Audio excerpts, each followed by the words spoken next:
So if you use the p-value method, that is we know the p-value is the probability that the t is beyond the your test statistics. Okay, normally probability that your tabulated value is beyond your test statistics, that is you got 2.68. That is your value will be more, probability that is your value will be more than 268, and as it is 2 tail, we have to multiply by 2. Okay, so we know the p-value. P-value is the probability that chance of getting your test statistics more extreme, better. What is the chance you will get more better result from your test statistics? This is the meaning of p-value. So how can you get the p-value? And for t-test, we have to consider degrees of freedom, which is 19 degrees of freedom. Let us know how can we calculate the p-value from Excel or from the R programming. Okay, so we got the calculated value of t 2.68 with degrees of freedom 19, 20 minus 1, 19 degrees of freedom. For t-value, p-value will be probability greater than 2.68. That is what is the probability that value of t will be beyond the calculated value.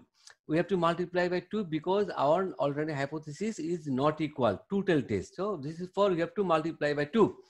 So as it is greater than, we have to make it 1 minus less than probability t 2.68. We can get it easily, probability t 1.68 from the Excel.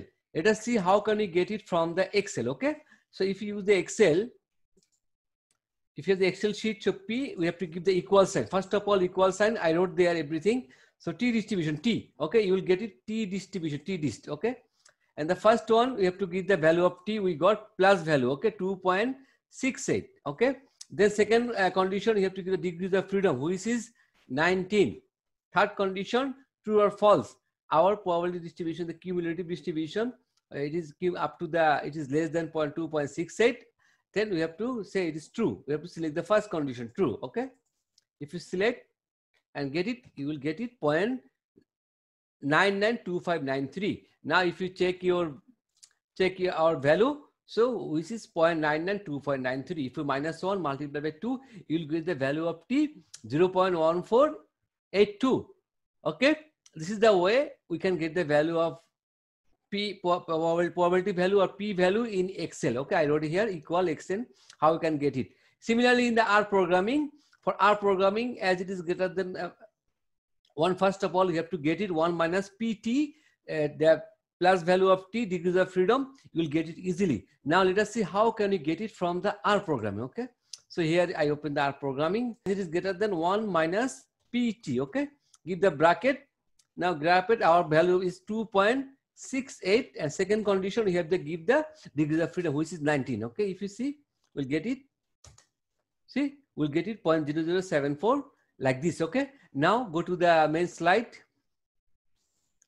So you get it 0.0074. For two tail, you have to similarly multiply 2, you'll get it p value 0.0148. So that is our both cases, our p value is same 0.0148. So which is less than 0.5. Less than mean it is very unlikely we will get the value of the test statistics better than 2.68. That is which go to the favor of alternate hypothesis. So what decision can we make? We know that when the p value less than, we have to reject the null hypothesis at 5% level of significance. Our p value 0.0148, which is less than 0.05. That is, we have to reject the null hypothesis, accept the alternate hypothesis. That is same like the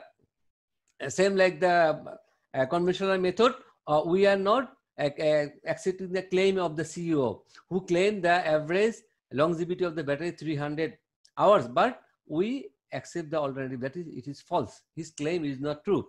So we got the same result for conventional method as well as for the p-value. Please try to use the p-value method. It is now used all over, everywhere you can use, from the spaces, from the R programming, Python.